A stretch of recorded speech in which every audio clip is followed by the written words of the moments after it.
El campo aragonés alza la voz para decir basta ante la bajada de precios del aceite de oliva. Exigen medidas al Ministerio y a Bruselas para revertir una tendencia que les obliga a vender con pérdidas. En cuestión de año y medio el precio del aceite de oliva ha bajado un 50%. Son precios a los cuales no se puede producir, es imposible.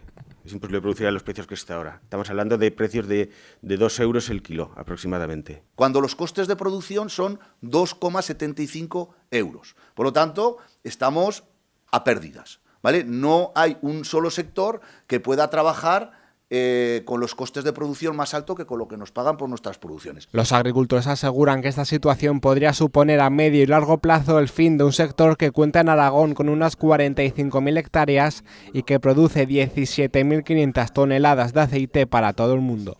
No se puede hablar de medio rural, no se puede hablar de despoblamiento con las manos en los bolsillos y llenos de palabras vacías y de discursos vacíos. Estamos hartos de esta situación. En Aragón no podemos competir con el olivar de grandes explotaciones. En Aragón tenemos que ir a otro mercado.